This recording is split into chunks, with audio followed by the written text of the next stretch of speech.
Filipenses capítulo 2, versos 12 ao 18. Eu tenho falado nos cultos da manhã, desde o dia 8,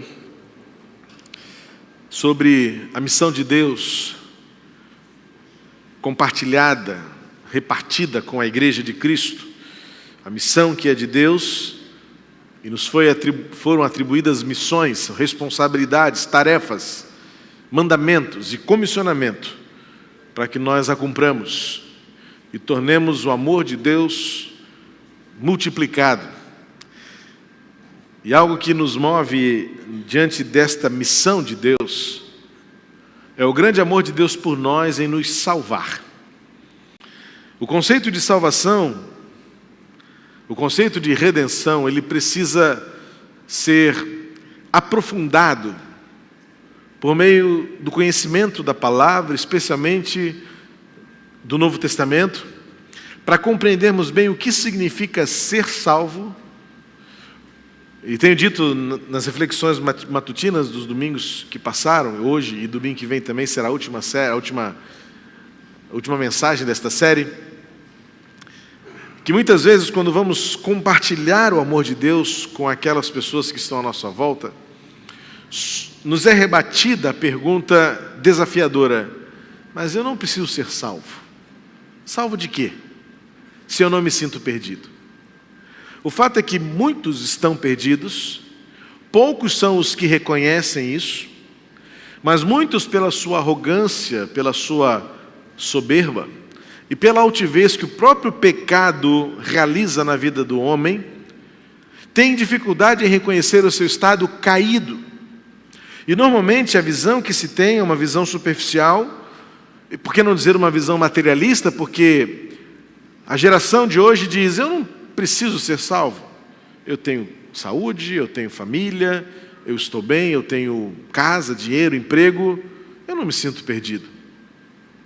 E muitos então ficam, literalmente, alguns crentes, a gente usa essa expressão muito do cotidiano, a gente fica às vezes numa sinuca de bico, a bola presa, e você não tem uma tacada para sair dela. Quando, na verdade, o conceito bíblico de salvação é muito mais do que simplesmente oferecer uma vida eterna lá no céu. O texto que lemos, ele tem uma expressão, que vamos ler, ele tem uma expressão desafiadora para o nosso conhecimento da salvação. Porque quando pensamos em salvação, nos vem à mente algumas afirmações contundentes que nós geramos na nossa caminhada com Cristo e que muitas vezes nem nós mesmos sabemos explicar muito bem. Algumas são até fruto de debates ou emblemáticas, como, por exemplo, uma vez salvo, sempre salvo, salvação não se perde, salvação de todos, salvação por muitos meios, todos os caminhos levam até Deus. E o apóstolo Paulo usa uma expressão no texto que leremos que é desafiadora à compreensão comum.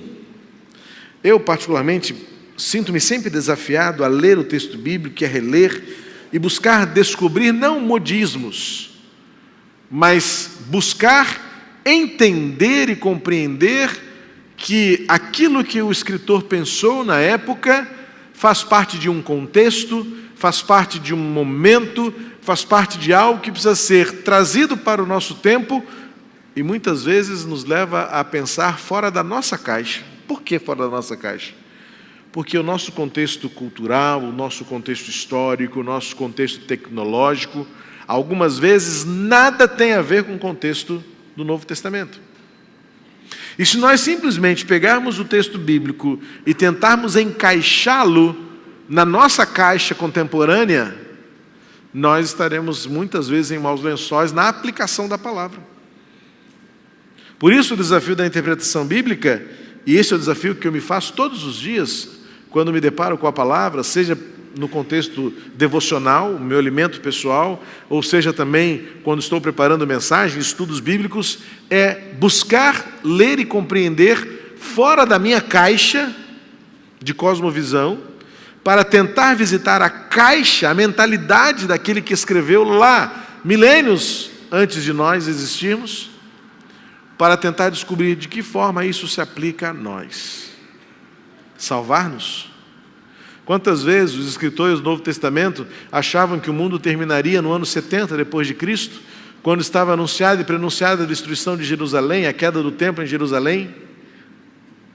Precisamos entender que o Novo Testamento tem de ser interpretado conhecendo-se muito bem, ou pelo menos buscando se conhecer muito bem, aquilo que foi, aquilo que era, para não cometermos arroubos, para não cometermos exageros, ou também subestimarmos o valor e a importância do que os escritores do Novo Testamento, e mais ainda do Antigo Testamento, quiseram nos explicar e nos ensinar acerca da verdade de Deus. Salvação. Salvos do quê? Salvos para quê? Salvos como? Por certo, a salvação é algo que todos nós precisamos experimentar. E a salvação é, na sua essência, a restauração da glória de Deus na nossa vida. E é algo que é pontual e ao mesmo tempo contínuo. A salvação de Deus, por meio de Jesus Cristo, é algo que não visa apenas nos levar para o céu, mas quero enfatizar uma frase que disse hoje pela manhã, é trazer o céu para nós enquanto vivemos nesta terra de horrores. E dar-nos condições de declararmos que temos paz, que temos alegria, que temos esperança e que sabemos o que é amor. Porque hoje pensar e falar de amor está absolutamente deturpado. Hoje as mídias, as novelas, os filmes, as séries, fala-se de amor de uma forma extremamente esdrúxula. Porque nada tem a ver com aquele que é, na essência, o amor verdadeiro, o amor perfeito. Deus e sua vontade, Deus e os seus preceitos. Deus é amor. É interessante que nesta declaração enseja-se o perigo da deturpação da verdade. Por quê? Quando declaramos Deus é amor, o que o coração pecaminoso do homem fala? Se Deus é amor, todo tipo de amor é Deus. Então nós invertemos a fonte de causa e efeito, esta relação de início e fim, de causa e efeito, e nós dizemos, a Bíblia diz, Deus é amor. E muitos então vão dizer que já que Deus é amor, todo tipo de amor é válido. E já que Deus é amor, toda forma de amor é de Deus. E então vivemos num mundo libertino, num mundo lascivo, num mundo prostituído, num mundo que não sabe quem Deus é. Porque a declaração de que Deus é amor nos remete, na verdade, a entender que a fonte do verdadeiro amor é Deus. Então, para que eu conheça e desfrute do verdadeiro amor, não é a partir de mim ou da minha compreensão, mas é a partir da ótica e da perspectiva de Deus, que Ele é amor, Ele sabe o que é amor, Ele é a fonte de amor. Portanto, a salvação é nós restaurarmos em nós a natureza e a essência do amor de Deus. Isso, então, nos dá condições não apenas de aguardarmos com expectativa a realidade eterna no céu, mas nos dá a possibilidade de vivermos hoje aqui um pouco do céu nesta terra, experimentando o que é verdadeiramente paz, esperança, alegria e amor. O apóstolo Paulo vai usar uma expressão que nos ajuda a compreender melhor o que significa sermos salvos. Diz assim, Filipenses 2, versos 12 a 18. Assim, meus amados, como sempre vocês obedeceram, não apenas na minha presença, porém muito mais agora na minha ausência, ponham em ação a salvação de vocês com temor e tremor, pois é Deus quem efetua em vocês tanto o querer quanto o realizar, de acordo com a boa vontade dEle. Façam tudo sem queixas nem discussões, para que venham a tornar-se puros e irrepreensíveis, filhos de Deus inculpáveis, no meio de uma geração corrompida e depravada, na qual vocês brilham como estrelas do universo, retendo firmemente a palavra da vida. Assim, no dia de Cristo, eu me orgulharei de não ter corrido nem me esforçado inutilmente. Contudo, mesmo que eu esteja sendo derramado como oferta de bebida sobre o serviço que provém da fé que vocês têm, o sacrifício que oferecem a Deus, estou alegre e me regozijo com todos vocês. Estejam vocês também alegres e regozijem-se comigo. Talvez na sua versão, a expressão dita pelo apóstolo Paulo no versículo 12, é desafiadora porque diz assim: desenvolvam a salvação de vocês. Talvez a sua versão esteja essa expressão. Na versão que eu li, diz: ponham em ação a salvação. E ainda uma outra versão um pouco mais contemporânea que diz: vivam a salvação. Talvez então, caminhando para esta versão mais contemporânea, fique um pouco mais claro o que pode ser para muitos obscuro, numa tradução mais antiga, que nos desafia a desenvolver a salvação. O que seria uma salvação em desenvolvimento?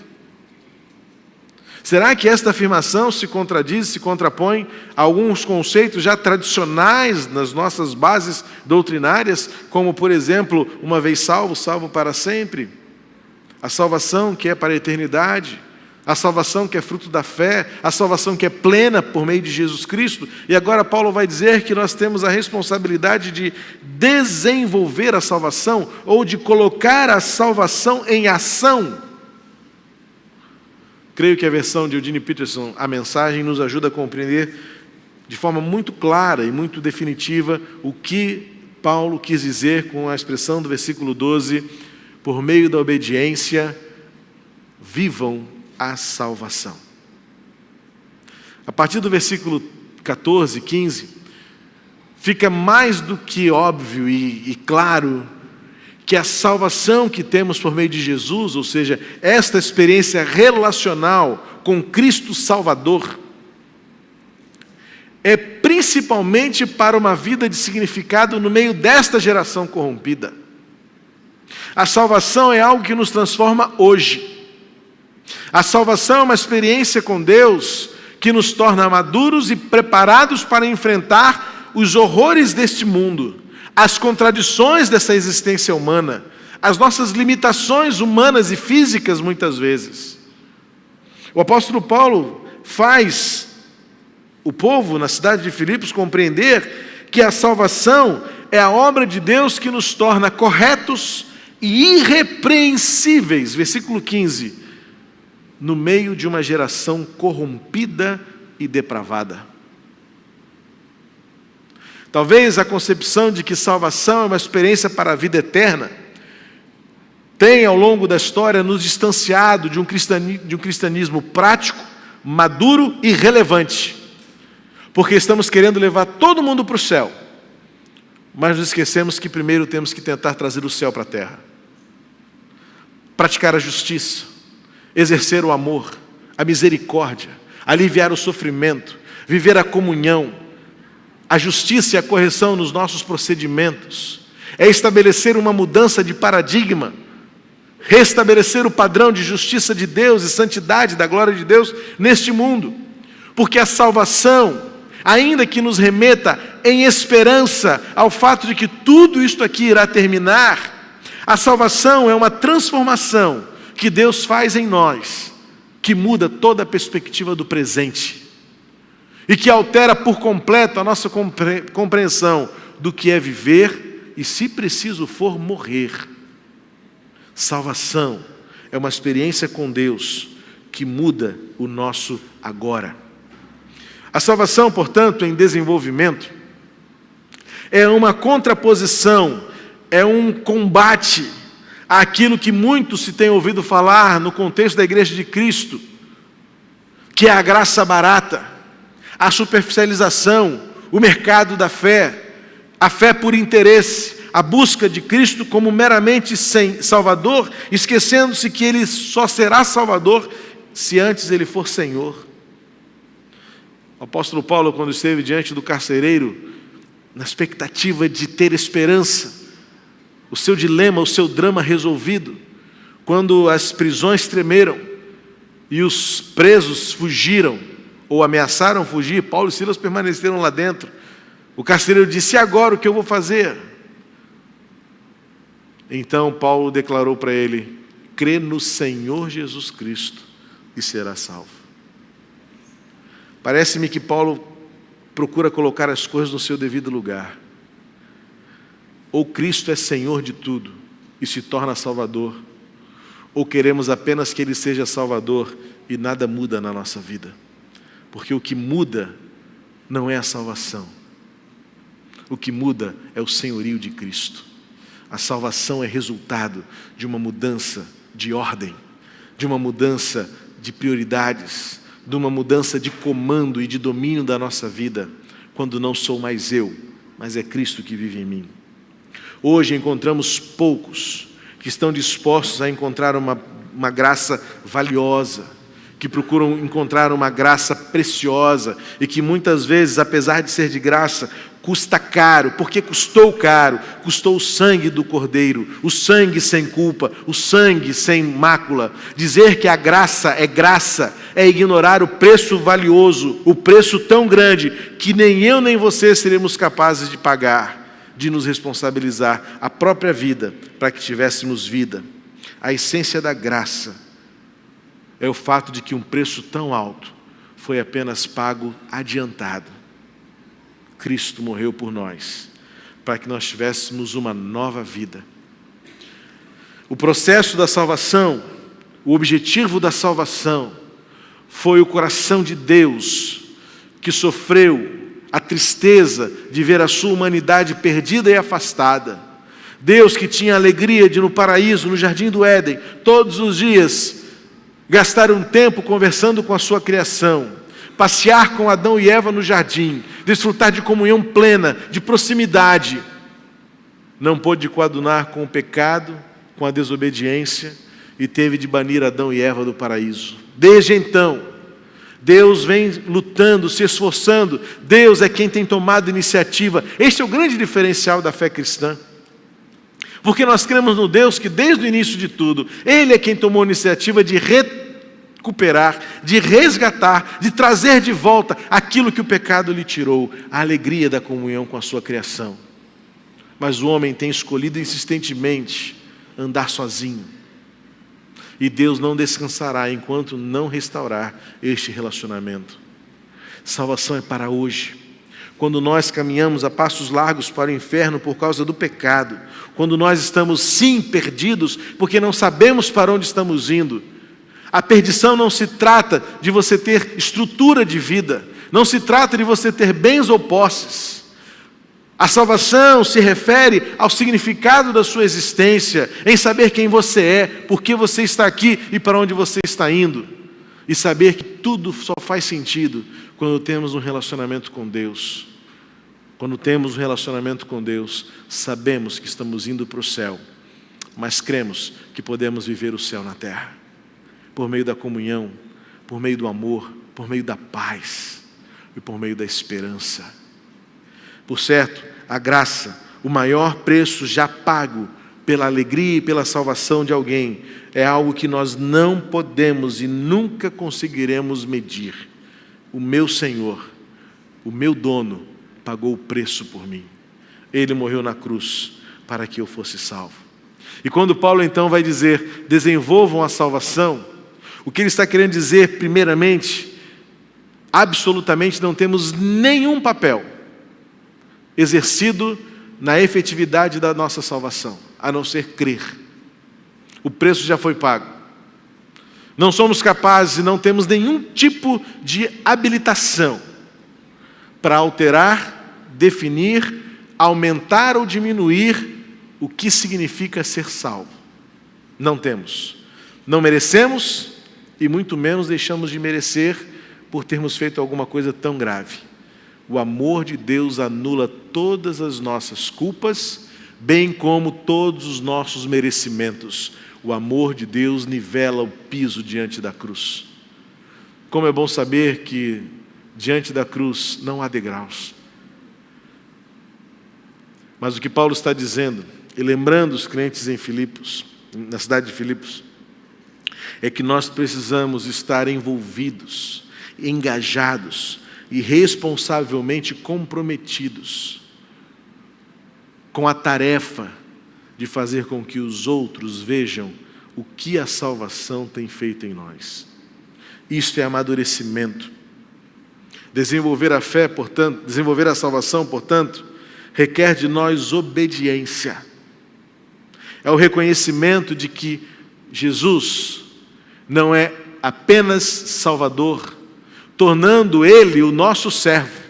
Ele nos salva, Ele faz o que nós queremos, Ele faz o que nos apraz. Não. Salvação é, acima de tudo, tê-lo como Senhor. E nós fazemos o que Ele manda, nós fazemos o que Ele quer, nós o obedecemos. Ele diz, nós fazemos, e se Ele mandar fazer, é o que vamos fazer, é obediência. Desenvolver a salvação, para o apóstolo Paulo, não impõe sobre nós nenhum privilégio, nenhum mérito diante de termos sido resgatados. Mas viver a salvação e fazer a salvação acontecer neste contexto é mostrar a todos que agora quem manda em nós é Jesus. Ele manda em nós, é Ele quem manda na sua vida.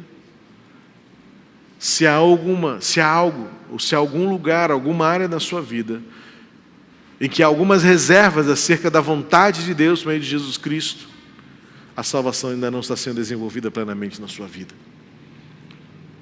A salvação não é plena, não está desenvolvida, não está acontecendo. É algo que você tem uma noção, você sabe que é verdade, você sabe que é realidade, e não vem me perguntar se você está salvo ou não, porque isso pertence ao Senhor. O fato é que eu posso afirmar que a salvação não está desenvolvida, ela não é plena, porque Jesus ainda não manda de verdade em você. Em segundo lugar, desenvolver a salvação requer de nós temor e tremor.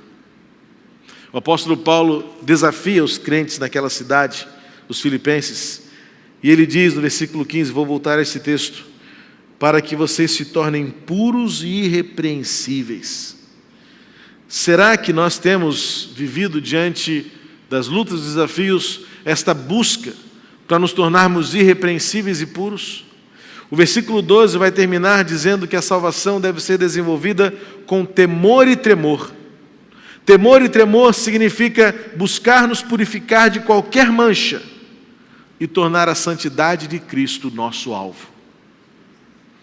A santidade continuará sendo um grande dilema para nós e motivo de grandes debates, porque nós nos excusamos e nos escondemos atrás das nossas imperfeições para dizer que somos incapazes de acertar. Mas bom seria se o fato de saber que somos incapazes fosse a nossa maior motivação para continuar tentando, para não descansar enquanto não fizermos exatamente aquilo que a santidade de Deus nos encoraja a fazer. Como você e eu, e citei hoje pela manhã esse mesmo texto, o apóstolo Paulo já vivia esse dilema quando ele diz em Romanos 7, o que quero fazer eu não faço, e aquilo que eu não quero fazer eu acabo fazendo. É a nossa luta contra a carne, é a nossa luta contra o pecado. Mas desenvolver a salvação é não descansar enquanto nós não vencermos um pecado de cada vez, com temor e tremor, desenvolver, tornar pleno o sentido, o valor, a graça que Deus mostrou por nós, por meio da cruz do seu Filho Jesus. Eu não seria capaz de pagar esse preço, nenhum de nós seríamos, mas Ele nos deu, porque Ele nos amou. E desenvolver esta salvação requer de nós temor e tremor para viver em santidade, para fazer jus, para alegrar o coração de Deus, por meio de um viver que faça valer a pena o que Cristo fez por nós. Lembro-me muito bem de um filme que marcou a minha juventude. É um daqueles filmes que já está velho, mas faz pouco tempo que ele foi no cinema. O Resgate do Soldado Ryan, um filme que foi um sucesso grande. A história de um pequeno pelotão de soldados encarregado de atravessar o campo de batalha na Segunda Guerra Mundial para resgatar um único soldado. O filme se desenrola com muitas mortes, muitas bombas, como sempre são os filmes de guerra. E aquele batalhão foi se reduzindo, até que finalmente eles encontraram o soldado Ryan escondido em uns escombros de uma cidade distante. E quando finalmente eles estavam prontos para sair daquela cidade, houve um último grande combate. E neste último grande combate, o capitão daquele pelotão, representado pelo Tom Hanks, ele sofre um severo ataque e ele estava por morrer, e o soldado Ryan, ainda com alguma força física, se dispõe a ficar para salvá-lo, para resgatá-lo, mas isso colocaria a sua vida em risco. O capitão pega-o pelo colarinho, abaixa bem perto dele e fala assim: muitos morreram até que chegássemos até aqui. Vai embora. E a frase dele é muito forte quando ele diz assim: faça valer a pena a morte dos seus colegas. Vá. E aquele capitão fica caído no meio da rua, baleado, alvejado. Em poucos momentos ele morre.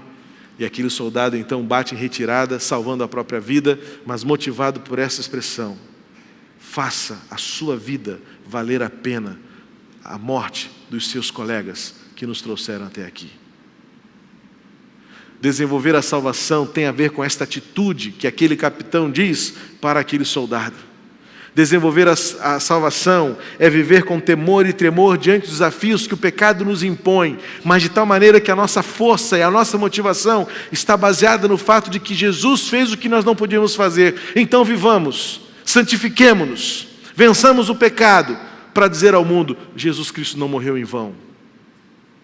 Valeu a pena Ele ter morrido no meu lugar. Isso é desenvolver a salvação. E por último, desenvolver a salvação requer de nós responsabilidade. A salvação não é transferível. E as responsabilidades oriundas da experiência de salvação por meio de Jesus é algo das quais nós prestaremos contas. Certa vez o Russell Shedd, avaliando e analisando um texto de Coríntios, quando o apóstolo Paulo diz que todos nós prestaremos conta daquilo que fizemos ou deixamos de fazer. Em 2 Coríntios 5, o apóstolo Paulo diz isso, e Russell Shedd faz a seguinte aplicação: não haverá desculpas.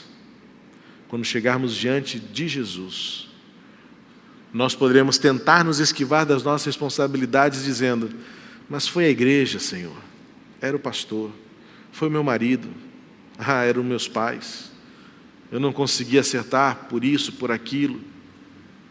E Jesus nos lembrará apenas uma coisa: mas eu morri por você. E o que você fez com isso? Eu mostrei o poder do meu amor pela sua vida. Não haverá desculpas diante de Jesus, porque Ele perguntará: o que você fez do amor que eu mostrei por você? Nós acabamos transferindo nossas responsabilidades. Quando nós éramos crianças, nós fazíamos apenas aquilo que nos mandavam. Agora que estamos crescendo, que estamos aprendendo, que estamos nos tornando adultos, nós cumprimos as nossas tarefas, os nossos deveres por consciência. Quem é pai sabe que todos os dias tem que acordar o filho e dizer: escova o dente, toma banho.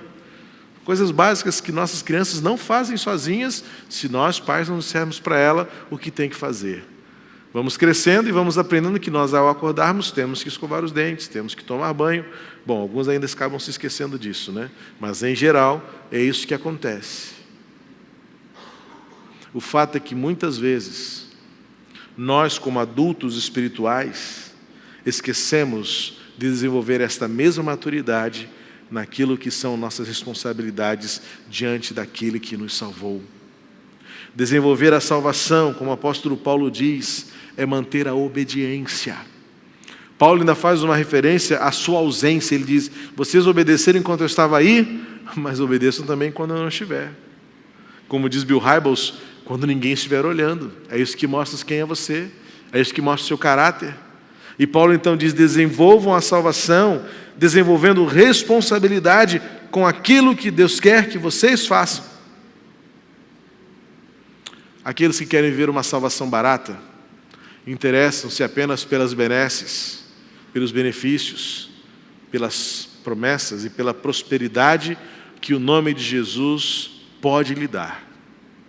Mas os crentes maduros entendem que ser salvo é desenvolver esta salvação e retribuir a Deus com gratidão e vida pelo privilégio de sermos sido restaurados com o amor do Senhor. Os crentes maduros, eles querem ter o seu caráter moldado pela obediência ao Senhor e querem que Deus continue mudando sua vida, transformando tristezas em alegrias, pecados em santidade, desobediência em frutos, viver para a glória de Deus com gratidão, porque somos salvos e isso nos tem transformado todos os dias. Somos salvos, não se trata apenas de saber que vamos para o céu, mas se trata de viver a justiça do céu aqui na terra. Desenvolver a salvação, portanto, é refletir a glória de Deus enquanto vivemos aqui neste mundo. Você pode abaixar sua cabeça, fechar seus olhos, para que você reflita sobre o que nós acabamos de conversar. O apóstolo Paulo nos deixa um desafio: desenvolvam a salvação que vocês receberam. Não há nada que podemos fazer a não ser crer para que sejamos salvos. A salvação é quando Deus nos traz de volta para o seu plano original. Ele nos traz para a sua glória. E Ele coloca a sua glória em nós. Ele restaura a sua santidade em nossa vida. Isto é salvação. Ele restaura a nossa humanidade decaída pelo pecado. Salvação é experimentar hoje o amor que Deus tem por você. É viver a paz e a esperança hoje, trazendo um pouco do céu para cá. Isto é salvação. Mas Paulo disse que esta salvação precisa resultar em vida. E resultamos a salvação em vida quando nós olhamos para nós mesmos e reconhecemos que temos muito a fazer, de tal maneira que a glória de Deus nos transforme, nos dê responsabilidades, transforme o nosso viver e nos molde à imagem do Senhor. Mesmo neste mundo, em meio a uma geração corrompida e imunda, a diferença que Deus faz. Desenvolver a salvação é tornarmos-nos crentes maduros, que sabemos das responsabilidades que temos, pelo alto preço que foi pago por nós, pelo imensurável poder que Jesus demonstrou sobre a morte e sobre o pecado, por meio do seu amor.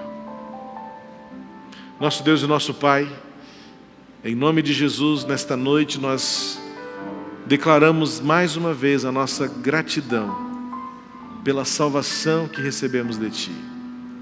O Teu poder, o Teu amor, a Tua graça, que nos resgatou e nos trouxeram de volta para o plano original da glória, da imagem e semelhança Tua. Pai querido, e agora desafiados pela Tua palavra, instruídos pelo apóstolo Paulo, queremos desenvolver esta salvação, vivê-la, torná-la visível, praticá-la, não apenas na expectativa do céu. E que bom que temos a expectativa do céu, que alegria saber que o céu é uma realidade tangível e é para lá que vamos. Mas nada adiantará, Senhor, querermos ir para lá se essa expectativa não mudar o agora e se não trouxermos um pouco do céu para nós, em vivermos a justiça, em praticarmos o amor, em termos alegria e esperança, em obedecermos ao Teu senhorio. És Tu quem mandas, e somos nós quem obedecemos. Não mais como crianças dependentes e carentes, mas como adultos e maduros, sabemos das nossas responsabilidades, diante das quais não haverá desculpas diante de Ti, pois tudo foi pelo poder do Teu amor por nós, e por isso nós erguemos nossas vozes e abrimos o nosso coração para que na semana que começa possamos mais uma vez praticar e desenvolver a Tua salvação em nosso dia a dia, para que todos saibam e vejam o quanto Tu nos amas e fazer valer a pena a morte do Teu Filho Jesus na cruz e expressar o imensurável poder do Teu amor por nós. Por isso, somos-te gratos e renovamos em nós a disposição de tornar a salvação que temos por Jesus visível no nosso viver. Obrigado, Pai, em nome de Jesus. Amém. Vamos ficar de pé e vamos louvar ao Senhor com esta oração, este cântico que é uma declaração de gratidão, de que nada por nós mesmos, mas tudo pelo poder do amor de Deus, que nos transformou e que continuará nos transformando até que o céu seja uma realidade para nós.